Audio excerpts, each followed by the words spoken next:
তাসফি সেই মর্গে থাকা মেয়েটা। আর সেই খবর ক্লাস থেকে কলেজে ছড়িয়ে পড়েছে। তাই তো এখন তাসফিকে সকলের অদ্ভুত দৃষ্টির মুখোমুখি হতে হচ্ছে। কেউ কেউ তো এসে আবার জিজ্ঞেসও করছে, এই তুমি সেই মেয়েটা তাই না? তুমি মর্গে আটকেছিলে? তোমাকে তো নিস্তব্ধ স্যার কোলে করে হসপিটালে নিয়েছিল তাই না? তাসফি চুপচাপ সব শুনছে আর মাথা নাড়ছে। ওরা এখন বুঝতে পারছে তাসফিকে যেন এসব প্রশ্নের সম্মুখীন না হতে হয়, তাই তো নিস্তব্ধতাকে আড়ালে রেখেছিল। আশা তেলে বেগুনে জ্বলে উঠে শুধালো, দেখ দেখ, শয়তান আসতে না আসতে একটা কেলেঙ্কারি ঘটিয়ে দিল। কে বলেছিল তোকে ফলাও করে এসে ক্ষমা চাইতে? তাসফি ওকে বাধা দিয়ে বলল, আহা থাম না। তাসফি ওরা ক্লাসের সামনের করিডোরে দাঁড়িয়েছিল। মানসা এসে কাচুমাচু মুখে বলল, দেখো না তোমাদের কি বিপদে ফেলে দিলাম। আজ তোমরা আমায় ভুল বুঝো না। আমি আসলে ব্যাপারটা বুঝতে পারিনি। তোমার বিষয়ে কেউ জানতো না, আমি আসলে জানতাম না। I am extremely sorry Tasfi. ঠিক আছে, সমস্যা নেই। আমি বুঝতে পারছি তুমি ইচ্ছে করে করনি। তাসফির উপর রাগ দেখিয়ে ওরা তিনজন ক্লাসে চলে গেল। তাসফি ওখান থেকে হেঁটে হেঁটে কিছুটা ফাঁকা জায়গায় এসে দাঁড়ালো। এত গুঞ্জন তার আর ভালো লাগছে না। চারপাশে মৃদু সমীরণ বইছে। তাসফির ভালো লাগছে। এত কিছুর মাঝেও তাসফির কেন জানি না মন খারাপ হচ্ছে না। সারাক্ষণ শুধু তার ডাক্তার সাহেবের রাগী মুখখানাই ভেসে উঠছে তার মানসপটে। হয়তো তাসফি ভীষণ সুখী। কতগুলো দিন পর সে নিজ শ্বশুর বাড়িতে অতি প্রিয় মানুষগুলোর কাছে ফেরত গিয়েছে বলে। আর তার সকল ক্রেডিট তো তার ডাক্তার সাহেবেরই। তাই তো চারপাশের উত্তপ্ত নিঃশ্বাসও তাকে ছুঁতে পারছে না। তাসফি আনমনেই মুচকি হাসল। তাসফি, পরিচিত কণ্ঠস্বরে তাসফি পিছু ঘুরে চাইল। হাবিব স্যারকে দেখে সে সালাম দিল। তাসফি জানে না কেন হাবিব স্যার শুরু থেকেই তাকে অনেকটা স্নেহ করেন, বলতে গেলে অতিরিক্তই। হাবিব স্যার বললেন, একটু সাবধানে থেকো কেমন? সবাই তো মনে হয় তোমার বিষয়টা জেনে গিয়েছে। তাসফি হেসে বলল, জি স্যার, সমস্যা হবে না আমার। হাবিব স্যার তাসফির মাথায় হাত বোলাতেন সান্ত্বনা দেওয়ার ভঙ্গিতে। তাসফি হাসি খুশি মুখে দাঁড়িয়ে আছে। নিস্তব্ধ তখন করিডোরে তাদের পেরিয়ে হনহন করে হেঁটে গেল। নিস্তব্ধকে দেখে হাবিব স্যার পিছু ডাকলেও নিস্তব্ধ ফিরে চাইল না। হাবিব স্যারের দিকে চাইলে সে নির্ঘাত এখন একটা রক্তারক্তি কাণ্ড ঘটিয়ে ফেলবে। নিস্তব্ধকে দেখে তাসফি শুষ্ক ঢোক গিলল। চেম্বারে পৌঁছে নিস্তব্ধর গায়ে অ্যাপ্রন এক প্রকার ছুঁড়েই ফেলল। রাগের চোটে হিসিস করতে লাগলো। এমনিতেই সে রাত থেকে তাসফির উপরে রেখেছিল। হাবিব স্যারের সঙ্গে তাসফির কথা বলা নিস্তব্ধর রাগের পারদ ছিল দ্বিগুণ করতে যথেষ্ট। তার রাগ আরও দ্বিগুণ হলো। পরপুরুষ তার বইয়ের ত্বকে স্পর্শ করায় সে চেয়েও পারছে না নিজেকে শান্ত করতে। তার কাছে আসে না, অথচ দেখো পরপুরুষের সঙ্গে কেমন হেসে হেসে কথা বলা হচ্ছে। কেন একজন পরপুরুষ তার মাথায় হাত রাখবে? স্নেহ হোক আর ভালোবাসা বা বন্ধুত্ব, গায়ে কেন হাত দিতে হবে? মুরব্বী মানুষ হয় ভিন্ন কথা। সে থাকতে কেন একজন অবিবাহিত পুরুষ তার বউয়ের কাছাকাছি যাবে? হাবিব স্যার চলে যাওয়ার সঙ্গে সঙ্গেই তাসফি ছুটে নিস্তব্ধর কেবিনে এলো। ডাক্তার সাহেব শুনুন। নিস্তব্ধ রক্তচক্ষু দৃষ্টিতে তাসফির পানে চাইল। নিস্তব্ধ অবস্থা দেখে তাসফি এবারে সত্যি খানিকটা ভয় পেল। আসলে হয়েছে কি? তাসফি বাকি কথা বলতে পারল না। এক ঝটকায় তাকে দেওয়ালের সঙ্গে চেপে ধরল নিস্তব্ধ। শক্তপোক্ত কংক্রিটের দেয়ালে তাসফির পিঠ ঠেকল। জোরে চেপে ধরায় মৃদু ব্যথা পড়ল সে। নিস্তব্ধর রাগে চোখের দিকে তাকিয়ে তাসফি ভয়ে কেঁপে উঠল। নিস্তব্ধ রাগে হিসিয়ে বলল, রাতে আমার রুমে থাকেন না, কাছে আসেন না, অথচ পর পুরুষের সঙ্গে দিব্যি হেসে হেসে কথা বলতে পারেন। আমি কিন্তু এতটাও ভালো মানুষ নই মিসেস ইয়াসার। পর পুরুষের ছোঁয়া আমার বেগমের গায়ে আমি মোটেও সহ্য করতে রাজি নই। আপনার গায়ে শুধুমাত্র এই নিস্তব্ধ ইয়াসারের সিলমোহর থাকবে, অন্য কারো নয়, বুঝেছেন? নিজেকে হেফাজত করবেন, আর না পারলে বলবেন আমার জিনিসের হেফাজত আমি নিজেই করে নিতে পারবো। নিস্তব্ধ আক্রোশে চুমু দিল তাসফির গালে। আমার কথা বোঝা গেল? না বুঝলে ভিন্ন ওয়েতে বোঝাতেও আমার দ্বিধা নেই। তাসফি কোনো উত্তর দিল না। আসলে নিস্তব্ধর হঠাৎ এই রূপে সে স্তব্ধ। আগে কখনো নিস্তব্ধকে সে এতটা ডেসপারেট হতে দেখেনি। তাসফির উত্তর না পেয়ে নিস্তব্ধ মেজাজ হারিয়ে কামড় বসালো তাসফির মসৃণ গলায়। ব্যথায় চোখ খিচে নিল তাসফি। একসময় চেম্বারের দরজায় ফাঁক গলিয়ে নিস্তব্ধ ও তাসফির ঘনিষ্ঠ মুহূর্তগুলো খুব সন্তর্পণে ক্যামেরা বন্দি করে নিল কেউ একজন। তাসফির উত্তর না পেয়ে নিস্তব্ধ মেজাজ হারিয়ে কামড় বসালো তাসফির মসৃণ গলায়। ব্যথায় চোখ খিচে নিল তাসফি। নিস্তব্ধ তাসফির দু হাত মুচড়ে ধরায় তাসফি পারল না ব্যথার জায়গায় আঙুল ছোঁয়াতে। তাসফি তার ডাক্তার সাহেবের দিকে চোখ পিটপিট করে চেয়ে হালকা স্বরে শুধালো। ডাক্তার সাহেব, আর ইউ জেলাস? নিস্তব্ধ অদ্ভুত চোখে চাইল নিজ অর্ধাঙ্গিনীর পানে, ফিসফিস করে বলল। হলেই বা ক্ষতি কিসে বলুন? তাসফি শিউরে উঠল। নিস্তব্ধ তাসফির গলার কামড়কৃত স্থানে নিজ আঙ্গুলের সাহায্যে আলতো স্পর্শ করে স্লাইড করলো। আরো খানিকটা চেপে ধরলো। মাদকীয় স্বরে বলল। আপনি জানেন না, আপনি শুধু আমার, অন্য কারো কর্তৃত্ব আপনার উপর ফলাতে দেখলে প্রথমে আপনাকে শাস্তি দেব। আই রিপিট, প্রথম শাস্তিটা আপনাকেই পেতে হবে, কারণ তাকে সুযোগটা আপনি করে দেবেন, তবেই না সে সাহস পাবে। আপনি আমার আমানত, আমার জন্য আপনার নিজেকে কুলসমুক্ত রাখা আপনার দায়িত্ব। পরপুরুষের সঙ্গে মেলামেশা আপনার জায়েজ নেই, আমি সেটা টলারেটও করব না। বোঝাতে পেরেছি? তাসফি পিটপিট করে চেয়ে মাথা নাড়ল। ক্লাসে যান, সময় হয়ে এসেছে, গো। তাসফি মুখ কাচুমাচু করে বলল। আমায় না ছাড়লে কি করে যাব? নিস্তব্ধ ছাড়ার নাম করলেও আর ছাড়ল না। আরো 5 মিনিট নিজের কার্য সাধন করল, যেন রাতের সুদ পুরোটাই আসল সহ বুঝে নিতে তৎপর তাসফির অসভ্য ডাক্তার সাহেব। তাসফির শ্বাস নেওয়ার কুল কিনারা পেল না। নিস্তব্ধ সেই সুযোগটাই দিল না, দিতে সে রাজিও নয়। নিস্তব্ধ চেম্বার থেকে হাঁপাতে হাঁপাতে বের হলো তাসফি। উফ, লোকটাকে যেভাবে চেপে ধরেছিল, তাসফি তো মনে হচ্ছিল এই না তার প্রাণটা খাঁচা থেকে বেরিয়ে যায়। এমন রাক্ষসে ঘাড়তেরা পুরুষ বোধ হয় তার কপালেই পড়া ছিল। তাসফির মনে হচ্ছে এই বোধ হয় লোকটাকে টুপ করে ট্যাবলেটের মতো পানি ছাড়াই গিলে ফেলবে। পানি ছাড়াও এক ফোঁটাও সমস্যা হবে না লোকটার, বুকে যা দম তাতেই যথেষ্ট। কি এমন হয়েছে এত রিয়েক্ট করার? ইস!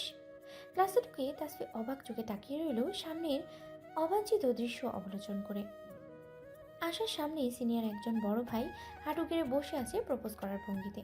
তাসফি এগিয়ে গেল। প্রপোজ করার ভঙ্গিতে নয়, ভরা ক্লাসরুমে আসলেই সে আশাকে প্রপোজ করছে। আশা বেচারি কিছুটা থতমত খেয়ে দাঁড়িয়ে আছে। কি করবে না করবে কিছুই বুঝে উঠতে পারছে না সে। ছেলেটা হাতে গাঁদা ফুল এগিয়ে দেওয়া আশার দিকে।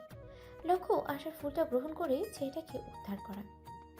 আশার জন্য প্রতিজ্ঞা করেছে কিছুতেই হ্যাঁ বলবে না, ফুলও নেবে না। গাঁদা ফুল দিয়ে কে প্রপোজ করে আজও? ছেলেটাও নাছরবান্দা মনে হচ্ছে, সেও আশাকে না রাজি করিয়ে উঠে দাঁড়াবে না।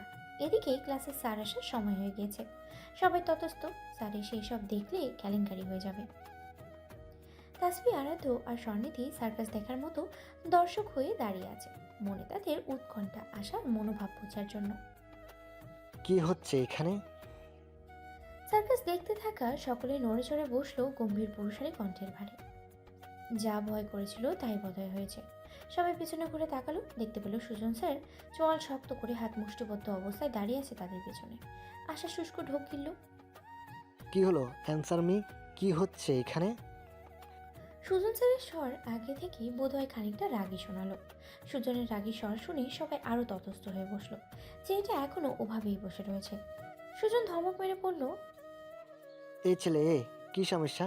কি হচ্ছে এখানে? সার্কাস চলছে? এভাবে এখানে বসে আছে কেন? এটা তো তোমাদের ক্লাসরুম নয়। এখানে কেন তবে? তাসফি আর চোখে সুজনের দিকে চাইল, বলল। বুঝতে পারছেন না স্যার, ছেলেটা আমাদের আশাকে প্রপোজ করছে, সোজা বাংলা ভাষায় ভালোবাসা জানাচ্ছে, আর আমাদের আশাও। আশা তাসফির হাতে চিমটি কাটল। সুজন বলে উঠল। কি হলো? থেমে গেলে কেন? বলো। থাক, কিছু না স্যার। সুজন ধামকে ছেলেটাকে ঘাড় ধরে বের করলো রুম থেকে। এই ছেলে, বের হও। মেডিকেল কলেজে বাপ মায়ের টাকা খরচ করে পড়াশোনা করতে এসেছো নাকি প্রেম প্রীতি করতে এসেছো? ঠাপড়িয়ে দাঁতের পাটি সবগুলো ভেঙে দিব। এটা কি তোমরা বাসেটি পেয়েছো যে যা খুশি তোমরা তাই করবে? যাও, বের হও অসভ্য দল। আশার দিকে তাকিয়ে ধমক দিয়ে বলল। কি হলো? তুমি এখনো দাঁড়িয়ে আছো কেন? ছেলেটার সঙ্গে যেতে চাও? আশা সঙ্গে সঙ্গে দুপাশে মাথা নাড়ল। তাহলে দাঁড়িয়ে আছো কেন? বসো, রাবিশ। সুজন গজগজ করতে করতে পড়াতে শুরু করলো। আশাকে প্রপোজ করতে দেখে তার কেন এত রাগ লাগছে সে জানে না, শুধু জানে আশার পাশে সে ছেলেটাকে এক মুহূর্তের জন্য সহ্য করতে পারছিল না। আজের কোনো ফাজলামো না করে সবাই ভদ্র বাচ্চার মতো ক্লাস করতে শুরু করলো, কারণ তারা জানে সুজন স্যার এমনিতে হাসি খুশি ফানি ক্যারেক্টারের মানুষ, কিন্তু হঠাৎ রেগে গেলে কেলেঙ্কারি অবস্থা। এই তো সেদিন তাদের ক্লাসের একটা মেয়েকে যাচ্ছে তাইভাবে অপমান করলো। অপমান করার যথেষ্ট কারণ ছিল। মেয়েটা ক্লাসের মাঝে বারবার ডিস্টার্ব করতো। ভাবতো সুজন তো আর কিছু বলবে না, কিন্তু মেয়েটাকে অপমানের সঙ্গে ঝাড়ি দেওয়ায় তাদের সবার শিক্ষা হয়েছে। সেই থেকে সবার মনেই নিস্তব্ধ স্যারের মতো সুজন স্যারের জন্য ভয় তৈরি হয়েছিল। আগে হাসি ঠাট্টা করলেও এখন অতটা করতে সাহস পায় না। ক্লাস শেষে সুজন বেরিয়ে গেল। তাসফি আশার কানে কানে ফিসফিস করে বলল, পাখির বাসা সত্যি করে বলতো, আমার দেওরকে পছন্দ করিস? কদিন যাবত তোর মতিগতি লক্ষ্য করছি, ভালো ঠেকছে না, দেখ সত্যি বলবি। আশা আমতা আমতা করলো, আরে ওরকম কিছু না। কি যে বলিস তুই? কোথায় আমি আর কোথায় স্যার? পাগল। হ্যাঁ হ্যাঁ, লুকাও দেখি, কতদিন লুকাতে পারো, আমিও দেখে নিব। আশা করুণ চোখে তাকিয়ে রইল তাসফির পানে। আমার দিকে এভাবে তাকিয়ে লাভ নেই। তুমি বরং এবার নিস্তব্ধকে ডিভোর্সটা দিয়েই দাও, কেমন? তাসফির মুচকি হেসে নড়ে চড়ে বসলো। কফির কাপে চুমুক দিয়ে তা পুনরায় টেবিলে রাখলো। শুধালো, হ্যাঁ তা দিতেই পারি, তবে তৃপ্তি ম্যাডাম, আপনি না হয় আপনার বন্ধুকে গিয়ে বলুন সে যেন তার বউকে ডিভোর্সটা দিয়েই দেয়। নিস্তব্ধ ইয়াসার যদি তার বউকে ডিভোর্স না দেয়, তবে আমার আর কি করার বলুন? আপনি বরং কথাটা গিয়ে আপনার বন্ধুকে বলুন, কেমন? তৃপ্তি গাঢ় চোখে তাকিয়ে রইল তাসফির পানে। তাসফি কফির মগে শেষ চুমুকটুকু দিয়ে বলল, শুধুমাত্র এই ওছিলায় আপনি আমায় ডেকে থাকলে আমি আসছি। তবে ওসমান ভিলায় অনেক কাজ পড়ে আছে। ও হ্যাঁ, thanks for the coffee treat, bye. Tasfi ক্যাফের দরজা দিয়ে দ্রুত কদম ফেলে বেরিয়ে গেল। তৃপ্তি নীরব দৃষ্টিতে রমণীর স্থান ত্যাগ করা দেখল। অতঃপর একা একাই মুচকে আসলো। তার কাজ শেষ, এবারে সে নিশ্চিন্তে থাকতে পারবে। শেষ নিঃশ্বাসটুকুও বোধ হয় সে নিশ্চিন্তেই ফেলতে পারবে, থাকবে না আর কোনো কিছুটা। বাড়ি ফিরে তাসফি আজ আর সাহস পেল না নিস্তব্ধ রুমে যেতে। কাল জেদ ধরেই যায়নি, আর আজ নিজেই সাহস পাচ্ছে না।